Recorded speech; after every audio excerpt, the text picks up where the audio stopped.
Okay, good. Back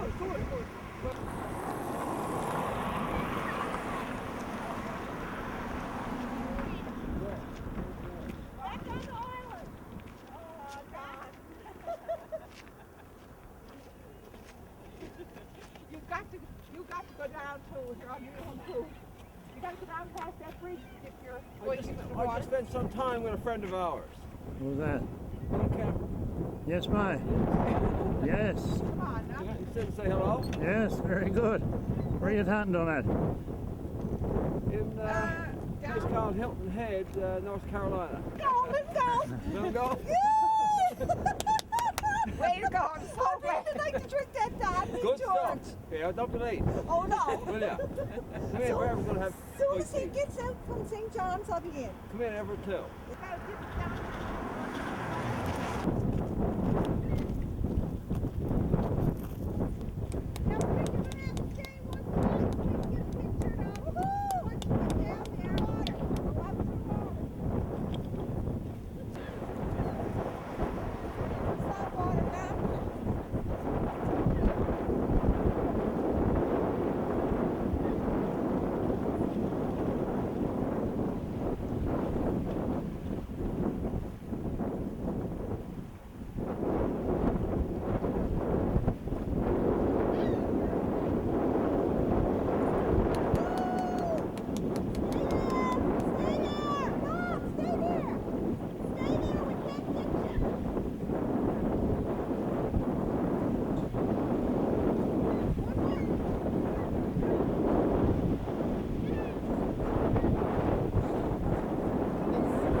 That is excellent.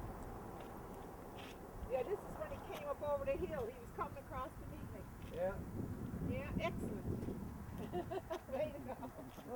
How great. How great. Oh boy.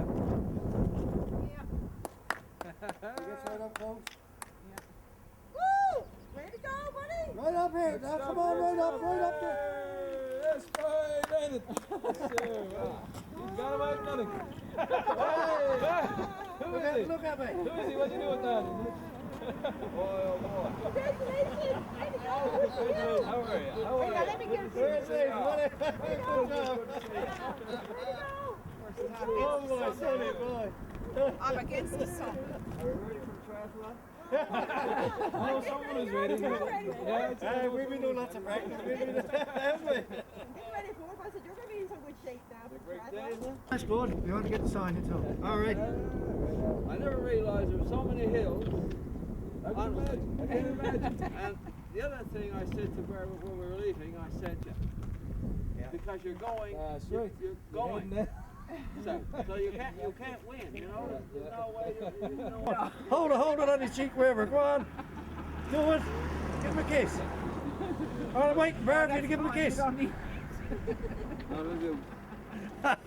Dan, why did you possess, what possessed you to ride the rock? Well, we met a lady down in Mexico, southern Mexico, that had done the pilgrimage from Santiago to the Capitan, and it's a pilgrimage that takes place annually and covers some distance of about 900 miles. I was listening to the conversation and I said, you know, Newfoundland has about the same mileage. I said, I can do that. I had plenty of time, good weather to train, and as a result, I did it. But I guess what surprised me most, I counted on doing it in 20 days. And it's been 12 days. And So what was the weather like? the weather, we had a combination. I started out in rain, and this morning I woke up to snow in Newfoundland.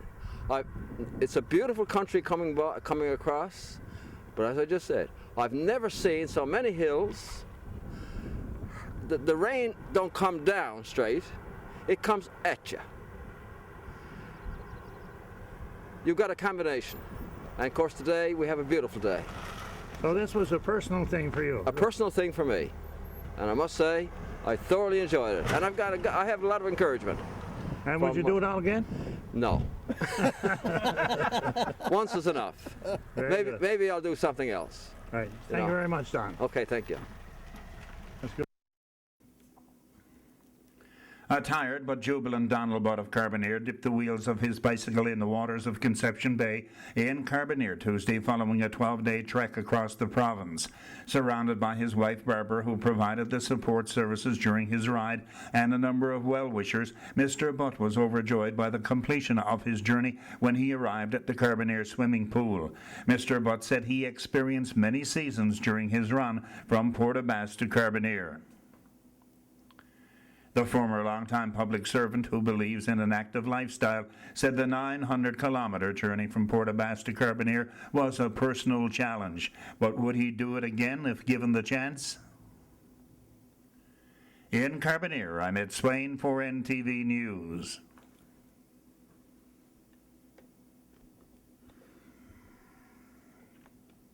Being raised from the water.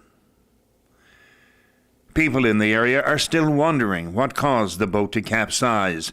Former federal and provincial fisheries minister John Efford, who spends considerable time on his own pleasure craft, said there are a number of possibilities as to what happened to the stricken boat.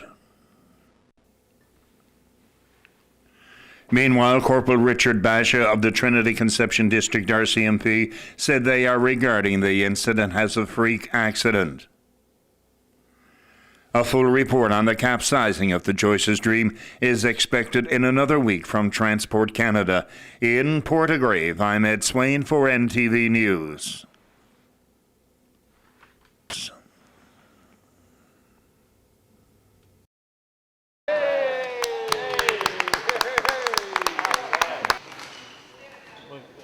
Saying it there a moment ago, it's not an image that you normally associate with Navashish, is it? No, it's so refreshing to come into Navashish and see the youth playing ball hockey. It certainly puts a different face on the community. We're so used to seeing the negativity that it's very reassuring and refreshing to come in and to be able to see this afternoon. Yeah, a bit of an unexpected thing too. I mean, we're coming in to meet with the band council and to see some of the new facilities and whatever, and yet what we see children. Yes, and we didn't plan this. We came into the school and they happened to be playing ball hockey, and it wasn't planned, and it was impromptu and very reassuring to see this today.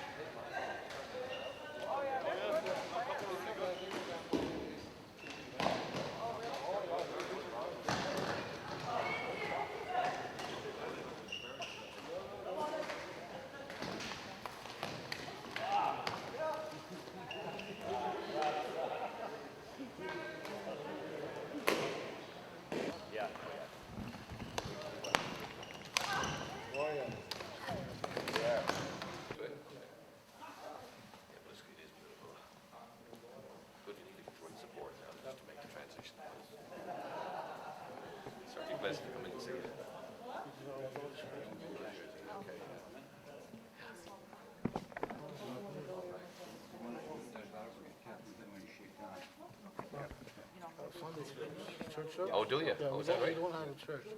Oh, you do? Okay. So Are you going to get a church here, or is it? well, we're working on to get some Yeah. funding, Yeah. but the Fed won't fund the church. Use that for church services? In the community? Yeah, we're coordinating with Yeah. You got that for church, right? I'm amazed. Yeah, I'm very surprised actually myself.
Was he in Bell Island? No, he wasn't in Bell Island.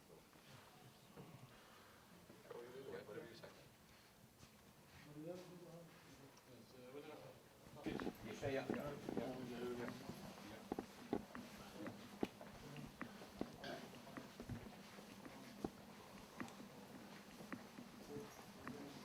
The three of them down there. There's one here, there's two of them here, another one, there's another one over there. So kids will go in there to park them or something? Computer labs.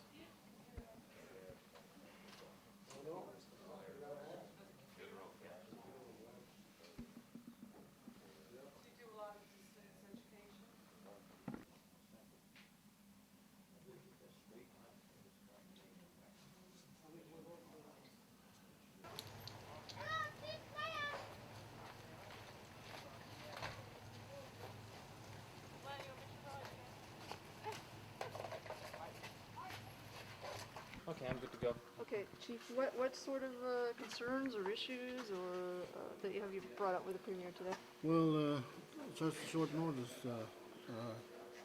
Premier visit. There was some, we were supposed to have a private meeting with the Premier and some matters like you brought up before him, like some support from, let's say, from the youth, and we have problem right now with the Department of the Social Resources, Human Resources, and there's some other stuff that I'd like to just with him. And I hope the Premier was able to support us, Yeah, and what we've seen here too is, the assets are here, the hard assets are here, the infrastructure's here over the school, which is a beautiful school, and then this facility here, this recreational complex. 300 young people are going to the school, so they have a real opportunity here to do something, and we have to give, as a government, we have to give you the support that you need from a human resource perspective in order to help your people make the transition. But this is an impressive facility, this one here, I must say. A great opportunity for the kids. We had a chance to watch them over, playing a bit of floor hockey as well too. They're all talented little athletes in their own right, so we've got a lot to work with here, but we need to make sure that you've got the resources that you need from us. I hope the Premier understand that our needs are, we went down to paradise. We still have a long, some issues in the community that we want to deal with. We need support and, from not only from the federal government, but also from the provincial government. What can you sort of elaborate on those issues? Well, issues like some, for instance, education. That's one of the things we had discussed with the feds. So with your support, with the provincial support, and not only that, but our income support of family services that now delivered by the province. There's still ongoing discussion, but kind of slow. We need from the province saying, okay, we can, so there's lots, so that we can have a say in those issues, how those changes, we want part of it, we want to, make changes and we're able to have a say, have a decision. And that's why, of course, we're here today, of course, to get a chance to have a chat with the chief. It's the first time we've actually had a meeting here. I was at Davis Lynn before, but I've never been here in the community. Of course, one thing we noticed on the way through, which is lacking, is a church. You need a place to worship here in the community, so that's sort of a blatant omission, and that's something that you're looking at hoping to get some funds for in order to do in the future. Well, I hope the Premier can support us on this initiative that we are working on. Well, that's very important. I mean, you can't have a community, you can't have a stable community without having a place to worship in the community, and you're doing that in your school right now, I believe. Is that correct? Yeah. Also, like we're doing for cash, and who's been working here for a number of years on relocation, and he's still working on. I put him on. Yeah. One of the things I was just want to raise here that even though they're not out here reserve and the federal responsibility, but we still have to get the province to get involved in somehow in some other programs like a child welfare, the other things. We still need them to be involved because we have a lot of problems with the child, community here, right? So that's solving abuse and all that kind of stuff. But so I think the province should also help out in this, in the sense that even though we are federal, we're on reserve, right? And like I said, I think there's a real opportunity here. You know, the assets are here in order to do it. The children have the recreational facilities to work in, but they also need that human support as well. And I think that's a role that the province has to play. There's no doubt about that. Yeah, just the province has responsibility in this community too, in the way of the child is fed.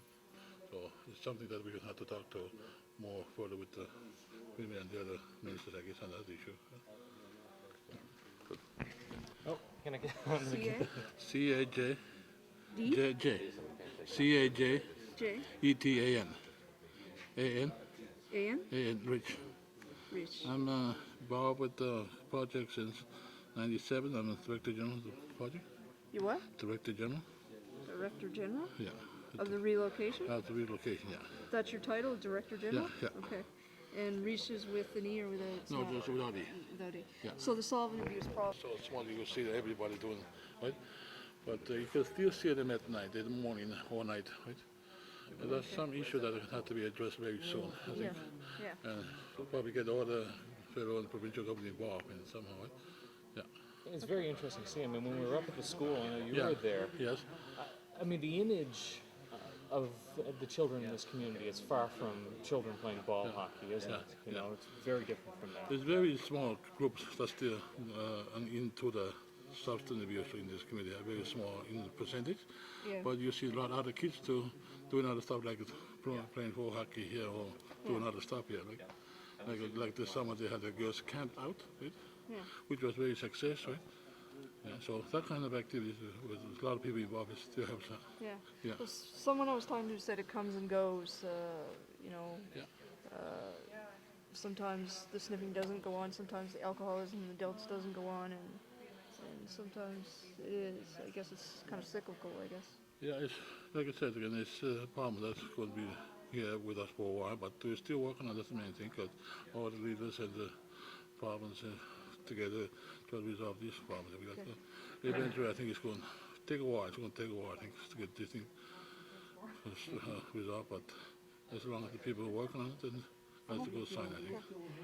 So you don't have the alcohol ban here, do you? No, we don't have it. Okay, all right. Thanks.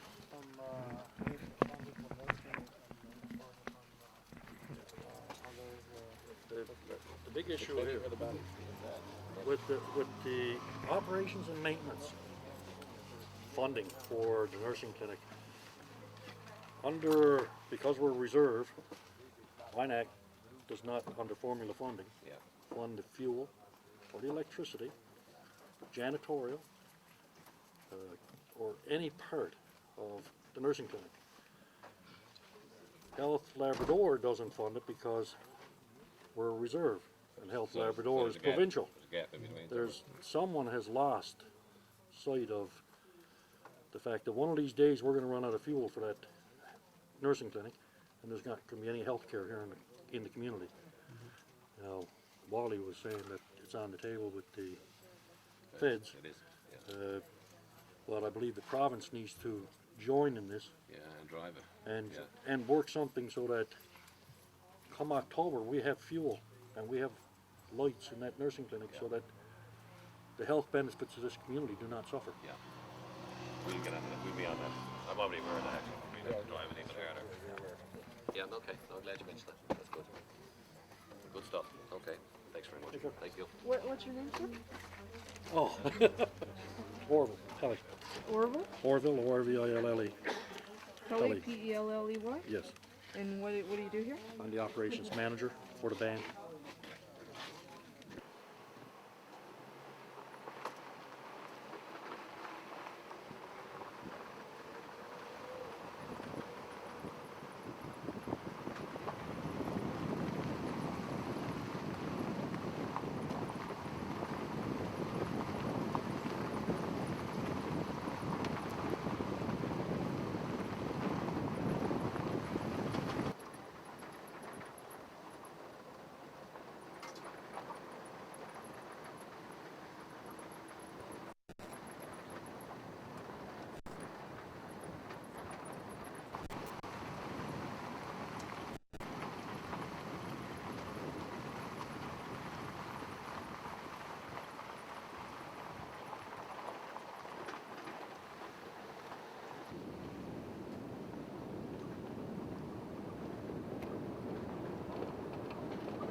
first thing I really need to do is I need your name.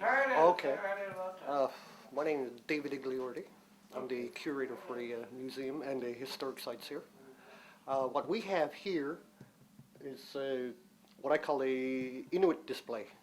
And then going around the corner and exploring the other two floors, I call these the European influence artifacts. I don't actually have any specific point, but I guess what would be interesting would be the soapstone items here. We have the soapstone lamp. We have the soapstone pots.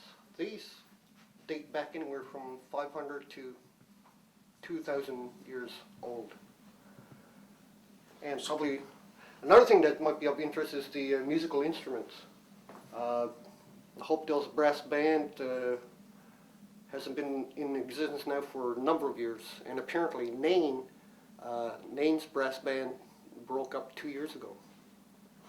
So That would, I guess, that would come from the Moravian church influence. yes, it would. Yeah. Yes, because by the mid 1800s, every Inuit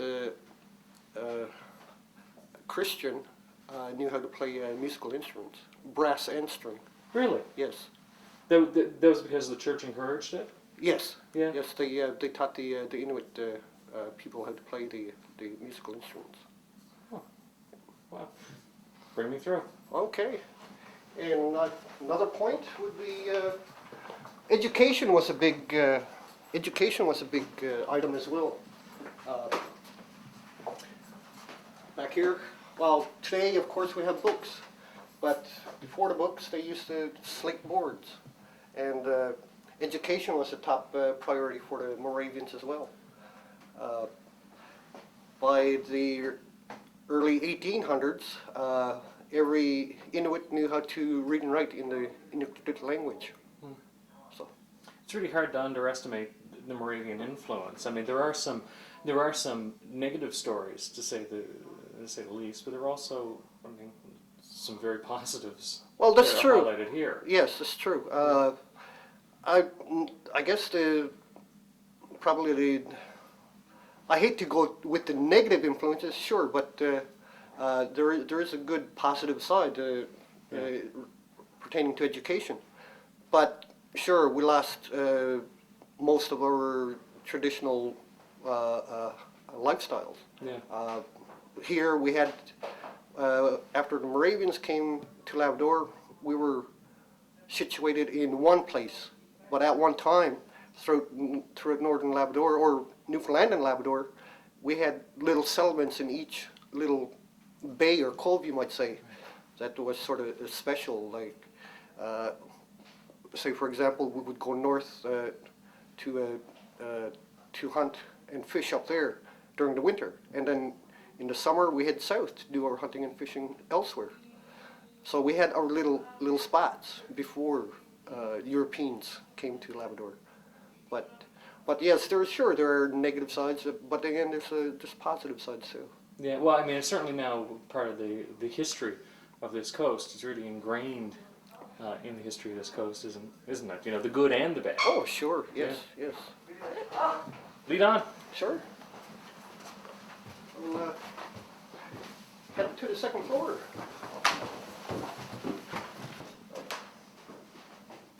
The second floor is more or less a domestic living, you might say.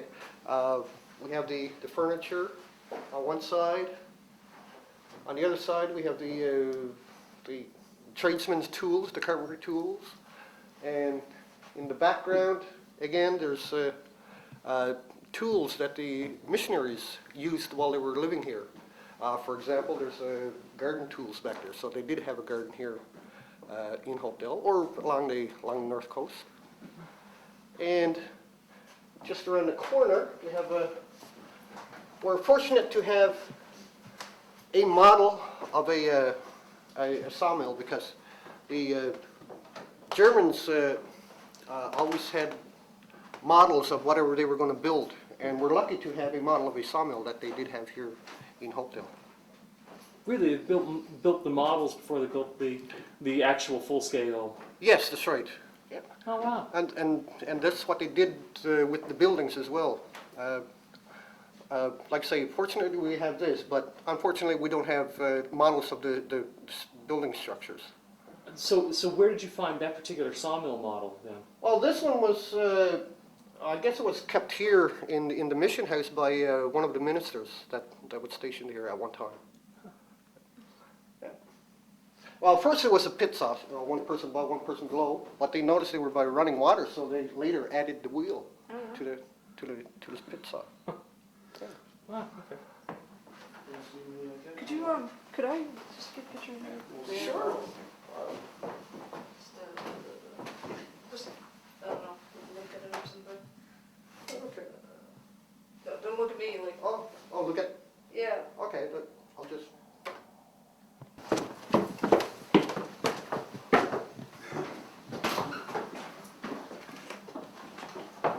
Now the third floor, final floor is our library. Now I should have pointed out at first that not all artifacts were necessarily from here, as stations above Nain closed down, Hebron, Ukak, Killinik. As these stations closed down, the minister brought items with them into communities like Nain, Hopedale, McCovick, Happy Valley, Goose Bay, north of this river. So we do have a library with a number of books in 3 languages, Inuktitut, English, and German. It's quite extensive. Like how many volumes would be here? That's a good question. Right now we have recorded about 2,000 books, and we have about another 2,000 to 3,000 to record. So, what sort of topics are covered? There are books for the church, hymn books, prayer books, Bibles. There are books for school or just ordinary reading. There are books, German books that are either for the church or just for reading pleasure. Because around this corner we have a volume here of encyclopedias. This is all in German. And over here on this little table, we have books that are mainly church account books. And a few little leaflets, you might say, that the Moravians had used. This is in Braille.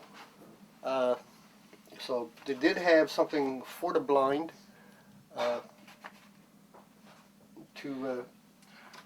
You know, that's really amazing to me. You know, you're talking about encyclopedias. You're talking about books translated into native language. You're talking about a record of not just church history, but in many ways community history and a regional history. Considering the time that this was going on, this is very forward-thinking stuff. Oh, it definitely is. I mean, you look at the architecture of the building as well. These buildings have been around for about 200 years and they're still standing.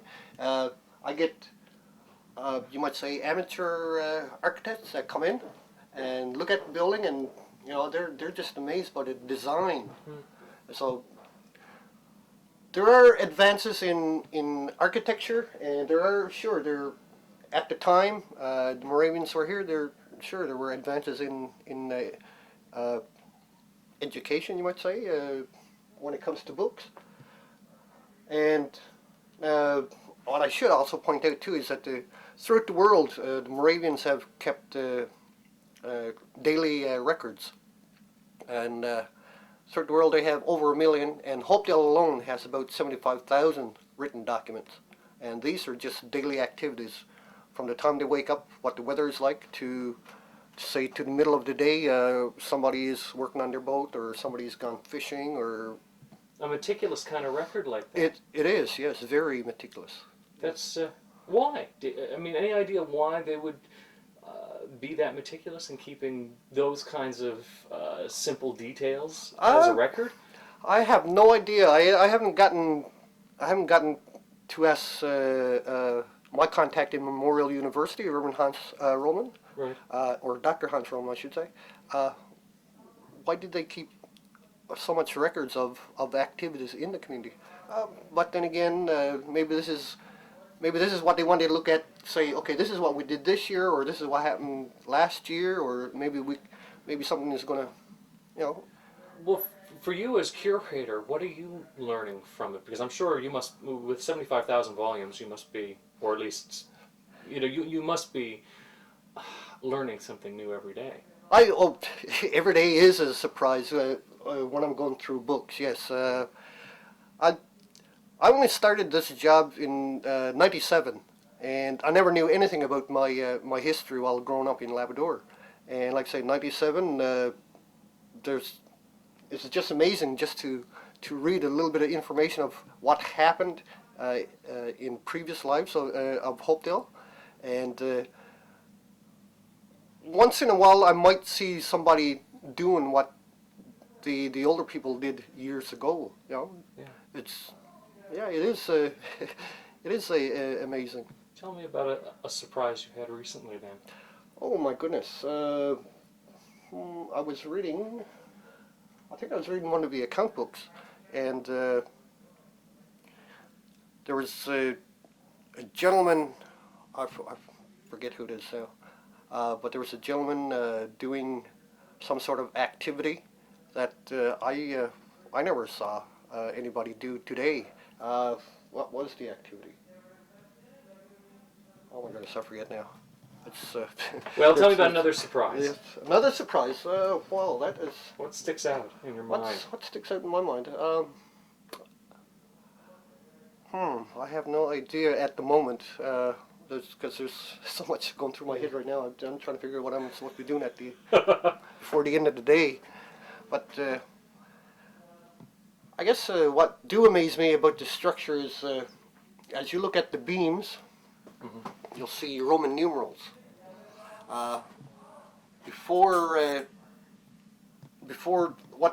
these buildings are prefab, not from Europe, but locally from here in Labrador. There's one of two bases south of here, about 20-30 miles south of here, either Adlatuk or Ujituk. What they did was they put this the skeleton of the structure up first, and before dismantling the structure, they numbered each timber or lumber. Then they dismantled the building, brought them up by boat, and then rebuilt the buildings. That's what they did with all the structures here. Really? And in Nain as well, and Hebron. So it was a way of knowing which piece goes where, like a giant jigsaw puzzle? Yes, that's right, yes. Yeah, like a jigsaw puzzle. Fascinating. It is. It is. And that's one of the things I learned over the years. You know, you haven't been doing this very long. With this, I'll wrap up with you, but you haven't been doing this very long. What does it mean to you personally? I mean, you were saying there a moment ago you've been learning an awful lot about your own heritage. You didn't know anything, I guess, relatively speaking, about your own heritage here. What does it mean to you personally to have this job, to be doing this, to be sharing this with others? You know, I just feel so proud to know I'm finally getting to know my own history, who I am, where I came from, who's influenced the Inuit people, the good and the bad. Sure, you know, a lot of pride. That's what I'll say. That's how I feel after knowing my history now.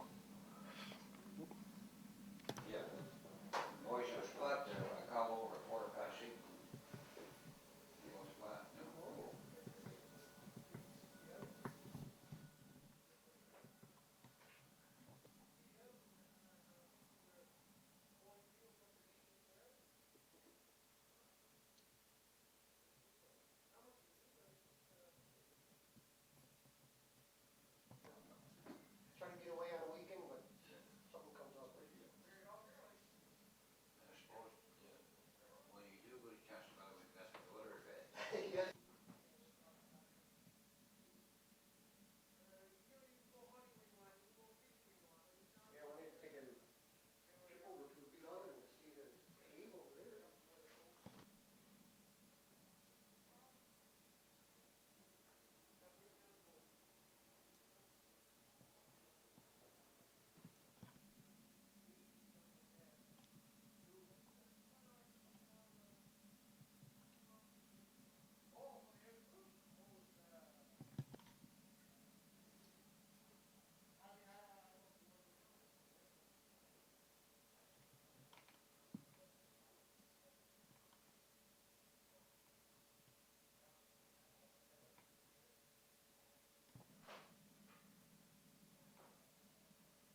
would be in